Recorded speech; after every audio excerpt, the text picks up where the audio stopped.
Well, again, officially welcome everyone.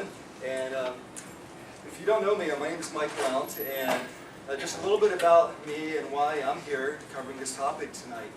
This is my vocation. This is my profession, and a few different settings.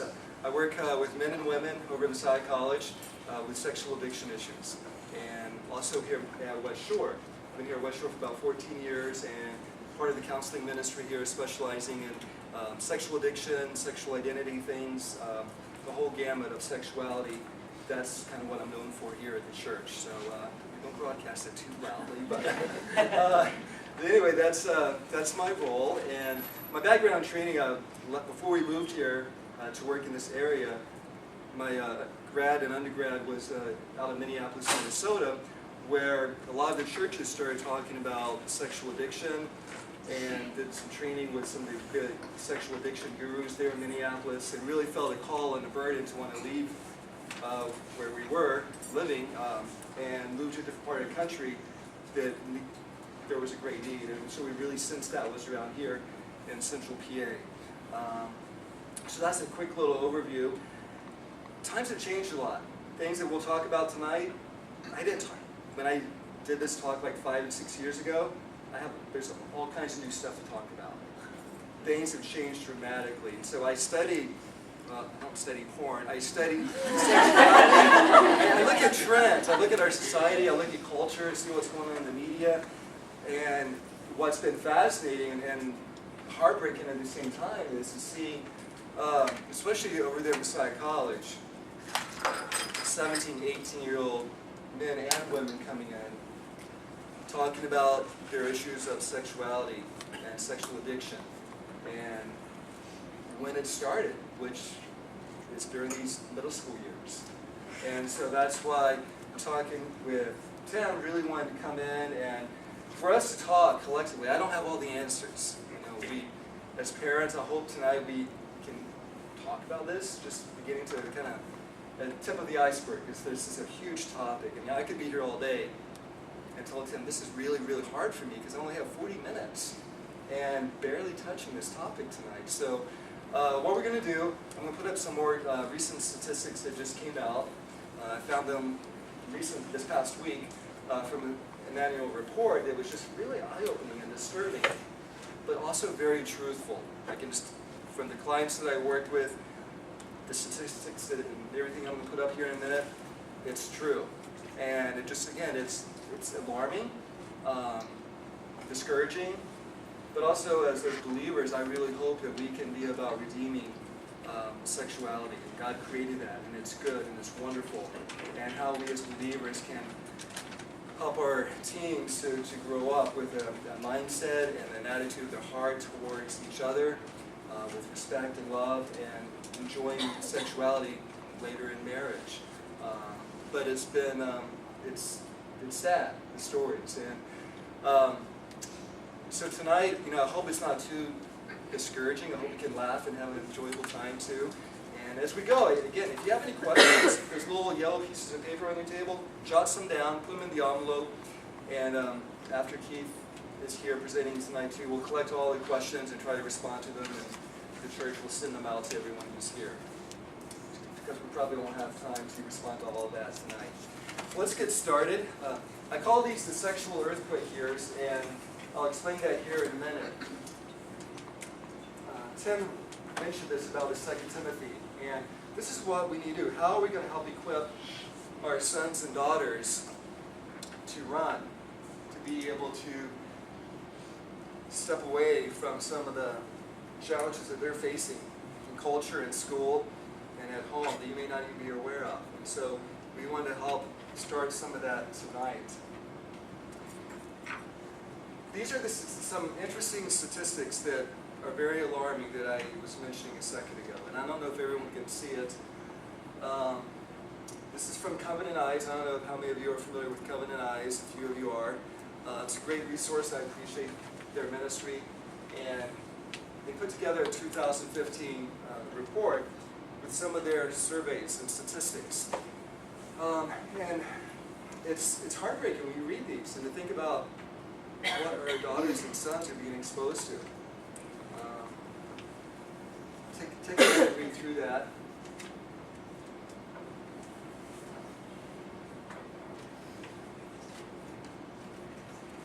The second one there about the first exposure to pornography among boys is 12 years old on average. When I look at some of the more secular surveys, that's usually around age like 9 and 10. And what's extremely sad, I think, well, it's sad for both men, boys, and girls, but girls are like age 13 and 14, first exposure to porn.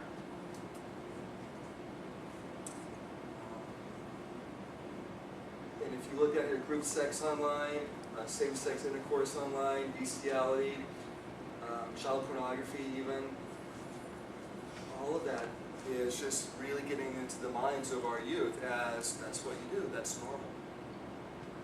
And it's just brainwashing so many of our youth. And when I work with them during the college years, and even when they come on into our church here, all this stuff is in their head, and it's just impacting how they view themselves as women and as men and in their marriage, and it's infiltrating the whole part of our church. 71% of teens have done something to hide their online activity from parents.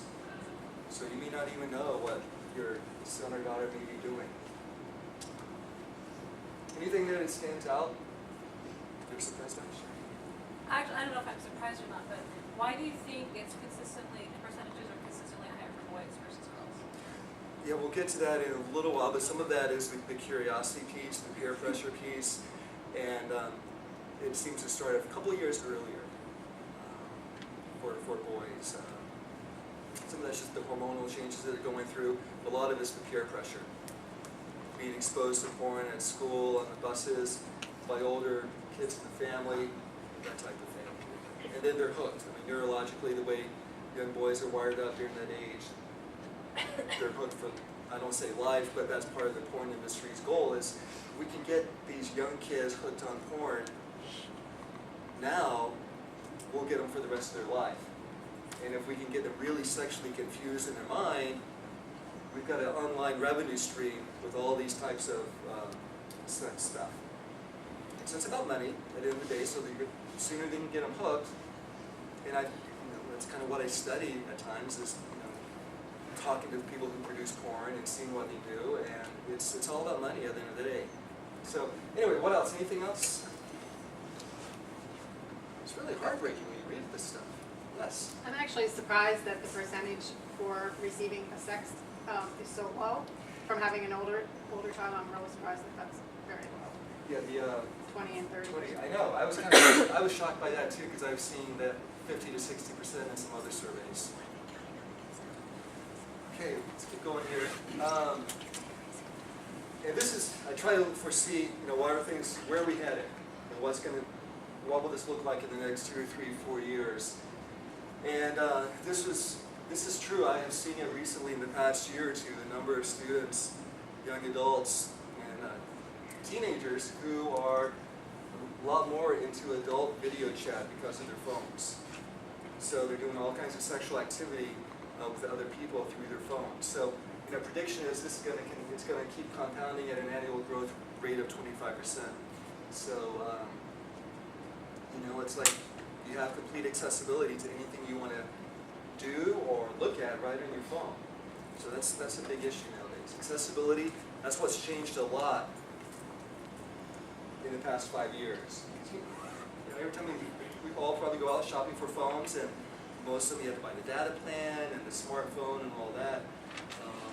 It's really a huge challenge now to be able to buy phones, and parents often just give in and just buy the smartphone and whatever. So, there's some chairs over here or up here up front. So this is the newest challenge we have. So combine the cell phone, smartphone, with the previous screen and all those different kinds of trends around what teens are looking at. And we have a big problem here. Let's keep going. So anyway, I call this your earthquake experience. When you least expect it, you may go to the history on your teen's computer, on their phone, and all of a sudden you see some of the history of what they've been looking at. And it's just, I don't know how many of you can relate to that, but it's just, I work with parents sometimes and it's just heartbreaking. They're just mourning and just broken. All of a sudden their child's innocence has been completely vanished because all of a sudden they're seeing the key words that they're putting into some of the Google searches. And it's just heartbreaking. So, we got a little fast than I expected. But anyway, that's fine. We'll, I brought the wrong remote. I apologize. Back here. Anyway, it's going to happen to all of us. The statistics show that by the time you're $100, by the time you finish high school, they will have been exposed most likely to porn. So how do we come around that? They may never tell you the truth. That's what's they'll lie about it. And we'll talk about that here in a minute. But hopefully we can think about what to do when those moments happen. We least expect it and that earthquake hits. How are we going to respond as parents?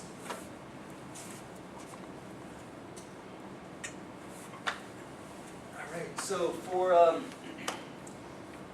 try to put together a little visual piece here. You can capture very briefly some of what we're talking about tonight. But there's several different layers happening simultaneously to our teens as they're growing and on through the high school and early adult years. There's a lot of neurological changes and hormones happening. Then there's relationship and intimacy needs that they have as God has created us all as relational beings, and those needs are very present, of course, with our teens. Sex and media and porn, parents and family, including messages about sex, and lastly, with that largest circle there, peer and friendship influence. So we don't have time to get into all of this tonight, so we can be here for the next 8 hours. So we'll talk to Tim, and we're going to focus on just a few of these different areas. First of all, let's kind of just talk about the neurological and hormonal changes. How many of you have seen some dramatic shifts in how your daughters and sons are now during these teenage years? All of a sudden, like, wake up one day and like, who is this? Not my sweet daughter or son anymore, and where did he go? But there's some pretty significant changes going on in their brain, and we won't unpack all that tonight. But the one piece I want to talk about is their impulse control. That's starting to develop in the brain, and it's going to be developing for like the next, until the early 20s, like 22 to age 24. So there's a lot of lack of impulse control. So if you feel it, then you say it, you want to do it, very impromptu. How many of you can relate to that? And so the filters to kind of think things through cognitively, and am I making a good choice? Is this healthy for me? What will be my consequence? That just isn't there. And so a lot of this is got that hormonal piece going on. And then also just the hormonal system. Being a male, being a female, and all of what they're experiencing. We've all been there. Remember this in your middle school years? And honestly, I would not want to be a teen in today's world. You could pay me $1 billion to be a teenager in today's world. And what they go through, it's just heartbreaking. So have a lot of empathy for teens. But also, like oxytocin is another brain chemical that they're doing a lot more research on now. It's known as the cuddle hormone. I don't know how many of you have heard of oxytocin. A few have. So that's beginning to come alive. And so it's just this huge conversion of all of these hormones and everything that they're feeling, now paired with messages from the family about sex and from their friends. And this can just become an absolute parental nightmare for all of us. But this first one here, this is the neurological and hormonal change. We cannot discredit that. But it can't be an excuse either. There's one thing, we have to make sure, well, they're just being hormonal or they're going through this phase. Yes, they are, but it's also a lot of other things as well. Okay, we're going to skip over some of this we just talked about. Relationship and intimacy needs. think about, again, where your child may be socially. Who are their friends? And they're all looking for love, acceptance, fulfillment, affirmation. These are God-given needs that God's put within all of our hearts. And how do they go about getting these relationship needs met in some really healthy ways during these teenage years? That's really important for us to think about, to help be good stewards with our kids, to think through, okay, who's going to be good for them? Looking for acceptance, intimacy, identity, significance. These are very important developmental stages that your children are growing into. And to begin to find out, that's one of the big lies about porn, is it's false intimacy. So they can begin to have their fantasy, they can begin looking at people online, objectifying them, and it really it becomes a big lie from the enemy that some of these needs relationally are going to be met. Okay, we're going to kind of go through some of this.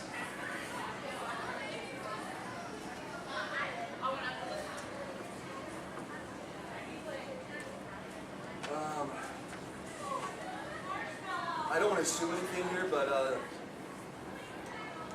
you all heard of sexting? Most everyone knows about sexting. Okay.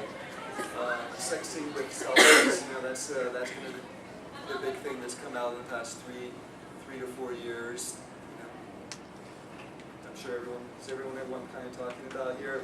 Taking images of your different body parts and sending them off to friends, just kind of as a joke. But what our teens don't realize is once it's sent, it's out there. And some really, we probably have all read news articles or magazine articles or seen TV shows that it's just really, really sad where some of that information winds up. And Skyping is the same thing. Working with more and more young adults whose their sexual experiences, they may come and say, yes, I'm still virgin, I've never had sex, I've never been touched by anyone, but they've been doing all kinds of Skype sexing. So they've been, hooking up, if you will, virtually through Skype, using their phone, using their iPad, different times of day, even at school. So it's really, it's kind of the reality. This is what they're growing up hearing about.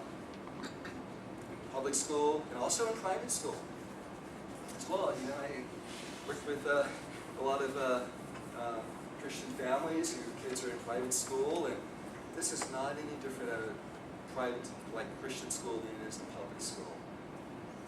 So it's a level playing field here. Unsolicited text. I've heard oftentimes people say, it feels good. I feel special. That they want to send something like this to me. Really? Anyway, that's that issue of the heart of wow, someone notices me and they want to send something like this. It's very private and very intimate to me. It makes me feel like, wow, they trust me and they want to have a relationship with me. And you start reading into all that, and it just gets really, really confusing for teens.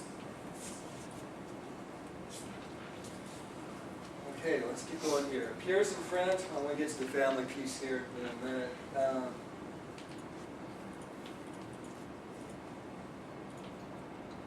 Sorry about this. We definitely short on time. Okay, here we go. I put several slides up here specifically regarding families and parenting.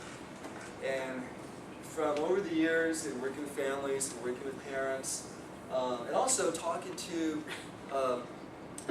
women who, I start kind of doing their sexual history and asking, well, what was it like growing up in your family? What were things you talked about or didn't say or wish could have been different? And these are some of the things that I hear. So I wanted to share all this with you. So some questions to think about just tonight in the quietness of your own mind and heart, and when you're going back home. What do you say or not say about sexuality in your home? That's one of those questions we ask you to discuss around the table, and we probably don't have time to ask for volunteers, but think about many times we will mirror what we experienced growing up in our home. Or some parents will go to the extreme, like if they never talked about sex growing up, they maybe go to the other extreme and be so incredibly open and forthcoming with information and talk about this everything sexual that that's kind of inappropriate too, especially if they're not developmentally ready to hear some of that. So what you say and what you don't say communicates something very strongly to your teens. Also, are you objectifying others in movies and TV and media, judging them? For some, just think about the vernacular of what, you made, comments you may make, like, think of something here, like, she's really hot. I mean, I hear that one quite often. And just those kind of judgmental comments that label people, that objectify them, is that part of your family's language and how you talk about people and objectify them? Or even when you hear that kind of stuff going on in TV or in movies, how do you process that with your kids? To just be silent about it does communicate something to them, like, that's okay, mom and dad aren't saying this is wrong, it's be okay. So, and also, what are the sexual attitudes? You have a really kind of closed off, you don't talk, it's just too embarrassing to bring up. Assume that school's going to take care of that, youth group's going to take care of that, the church will cover it, and I just don't want to think about it or talk about it. I hear that quite often from parents. So how does your teen know that it's okay to talk about this? That's kind of what we want to begin to kind of press into tonight. To think about how can we start talking to your teens more openly about these kinds of issues.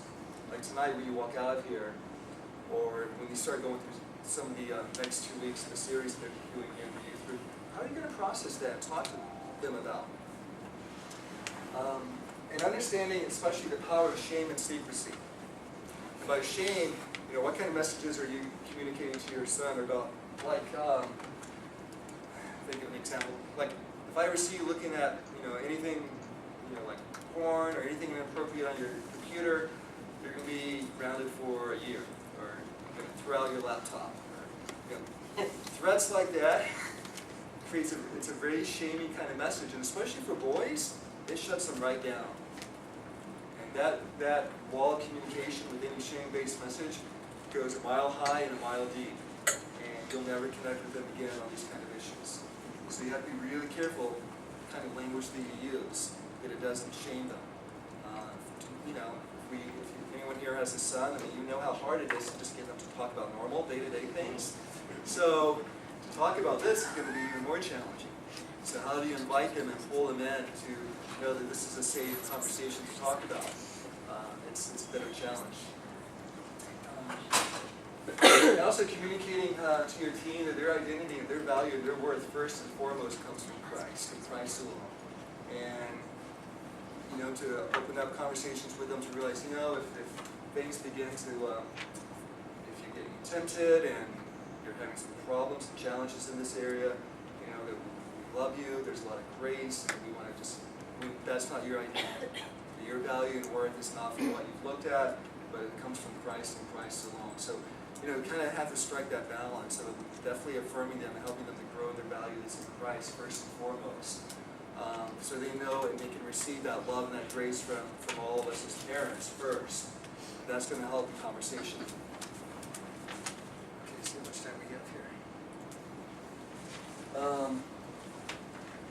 So that's a lot about grace. Going here, and then we want to open up for some conversation tonight. The kids watch and catch what you do with your devices. Now, Keith will talk in a little while about more of the filters and what to put on phones and iPads and computers. But your kids, all of our kids, they're watching what we do with our devices. And, for example, do you take your cell phone? If your child has a cell phone, or an iPad, do they take it to bed with them? And if so, why? What purpose is that serving them? That's just opening up huge, and most people, young adults I've been working with, that's kind of where they do their porn thing, is in the secrecy of their room. So you may want to have a digital device policy in your home, but it has to probably be modeled more so than saying, okay, now, by 8 o'clock, your computer's off, your iPad's off, your phone's off, no one's touching it. They're not going to be that receptive to that unless you're also modeling that too. So for some families, what they've done is with their digital device policy, they have their phones and they have kind of like the landing space on the counter where that's where the phones go before everyone goes off to bed. But as parents, we have to model that. And it's hard. I love my phone. I like to play music, earbuds, listen to some scripture. It's my clock, it's my flashlight. But I have to give all that up. If I'm going to be responsible for modeling what I think is best, I have to give up some of what I want as well. That's hard. So anyway, does your child really need a device during these middle school years? That's kind of the big question that, as parents, we all wrestle with that.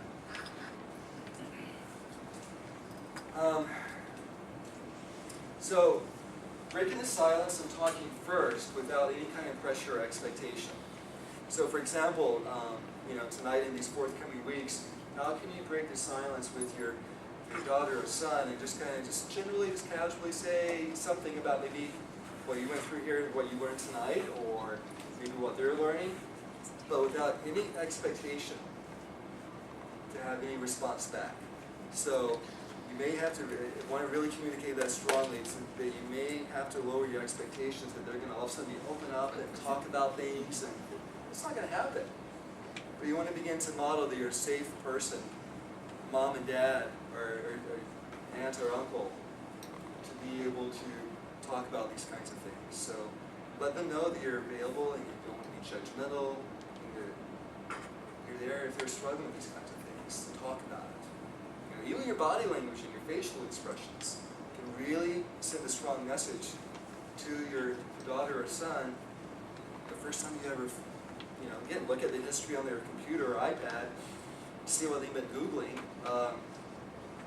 I've had people just sobbing with me because, again, things that they've looked at and have found, and it's just, they don't know how to respond. They're just shut down.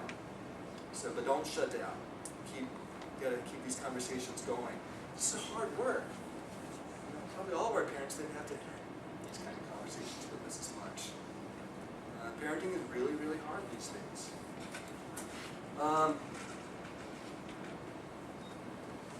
This bottom piece here, ask who can you talk to, when you struggle. It may not be you that they want to open up with and talk with. But what's really important is thinking through and challenging them, think through, well, who are some other people in your life that you can talk to about these kinds of things? People in church, a small group leader.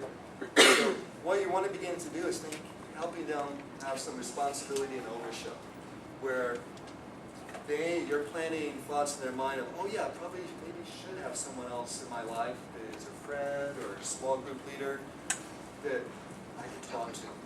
So you're trying to plant seeds that will help them manage this for the rest of their life, because this issue is not going away.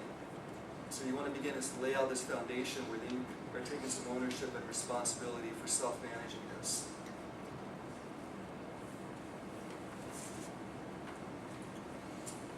Okay, last slide here.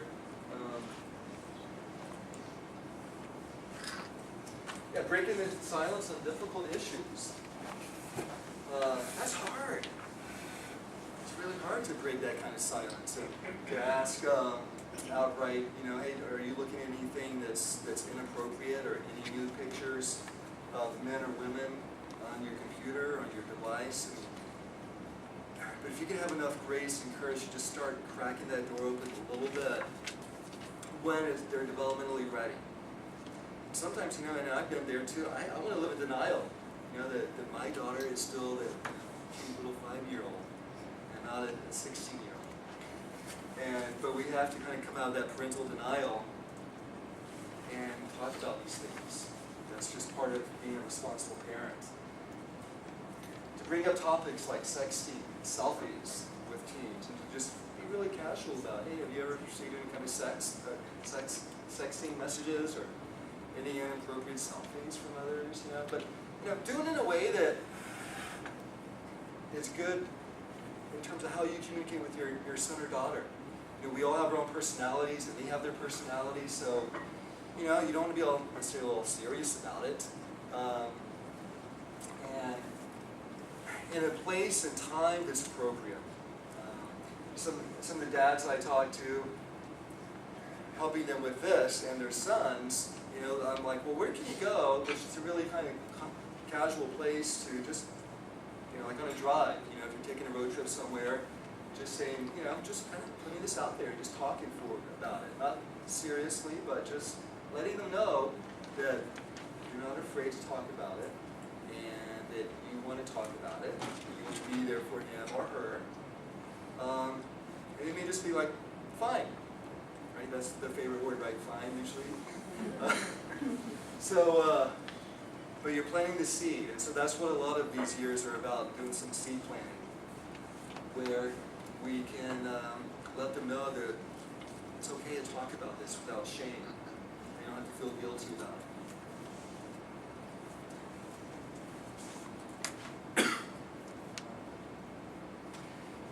And lastly, just promoting a strong, open relationship with your teenager that is modeling a life of integrated faith and a biblical view of sexuality. So these are tough years, really, really tough, and it's not going to get any easier because you also have a high schooler or a young adult in your life. This doesn't get any easier. So we've got a lot of work to do as parents and as a church and as a community, and I'm thrilled to see so many parents here. When I did this a few years ago, there's only like maybe 2 tables worth of parents. So this is a big issue in our culture and in our church. And so I think it's fantastic that you all are here tonight, middle of the week, talking about these kinds of things. Let's see, I think this is probably the last slide because I had a really, no, there's one more. Oh yeah, micromanaging piece.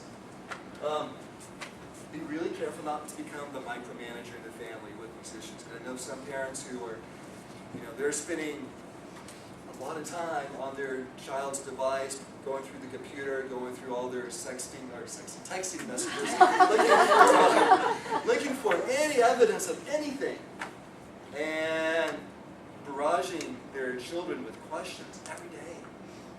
And guess what? Those walls just go up because that's not bridging that communication gap with your son or daughter. You know that you're absolutely micromanaging everything because you want to they want trust.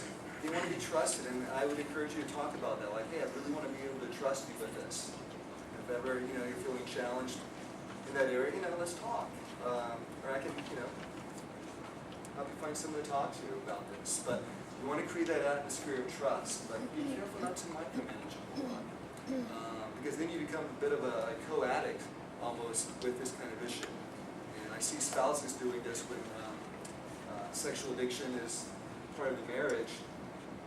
The other partner often becomes kind of that co-addict in terms of how they micromanage things. That's a whole other topic. So we need to guide our teens to co-manage with you as their parent. For them to know they're not alone in this, but you want to be there to guide them and lead them. And also without blaming others, because one thing that I hear quite often is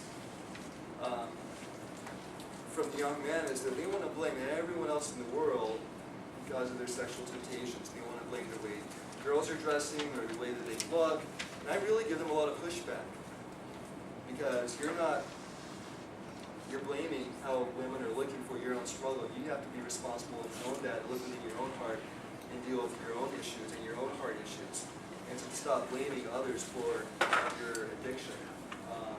So it can be a bit of a hard-nosed and challenge these young men to think differently, but it's really, they have to look within their own heart and their own life and stop blaming others around them for their addiction or for their porn use or sexual misconduct. So we want to help these teens have that kind of ownership where they have to really look within their own heart and with God's Spirit guiding them and leading them, think through, okay, why is it that I'm doing what I'm doing?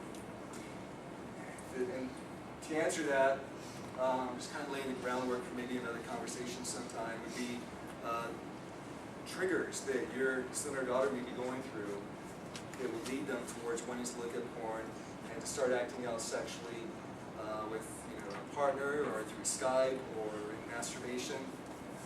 But oftentimes, emotional triggers are a big issue for men, and they don't talk about it. And they have learned to adapt their coping mechanisms during these teen years as a way to self-medicate a lot of their emotions. Social triggers or relationship triggers, when there's oftentimes relationship conflicts or insecurities going on, they'll begin to learn to medicate that through fantasizing about being loved, about being accepted, about being embraced by someone else. Sexual triggers, often, ironically, that's like when you see someone else and you're being tempted because of the way he or she's dressed or the way you're just feeling as a sexual being. That's kind of a trigger I hear less about from men, ironically. A lot of their triggers are emotional and social, relational, and also spiritual. And so I've seen an incredible correlation with the spiritual triggers, where when someone is really close to God, and this is the challenge for helping our teens, but when they're really walking closely with God and going to Him to meet some of those deep, deep longings and needs, that things seem to go well in other areas of their life, sexually. But when that begins to kind of close down, that's when we need to kind of pay attention. That there could be what's happening there spiritually. And not in a legalistic kind of way. We all have to know our children and how they're wired spiritually to know how close they are in fulfilling some of those deep yearnings of their own heart with God. But when that's all closing down, that's when we need to be concerned. I know Keith is here, and we're going to get set up here in a few minutes, but we have about 3 or 4 minutes maybe for questions. If anyone wants to be so bold as to ask a question, I know you wrote some of them down. Like I said, this is probably like a whole 8-hour long presentation that we could do sometime, but I hope it's giving you some things to think about tonight. Any questions? Mike, just a quick comment. Back when we were growing up, it was fun to sit as a family and watch a TV show together. You can't do that anymore because any sitcom is centered on sexuality. At least I haven't found any currently that aren't on regular TV. But I would encourage, if you find yourself in a situation like that where you're watching that you use that as an opportunity to talk to your kid and say, well, what do you think about that? Do you think that's realistic? What do you think God thinks about that?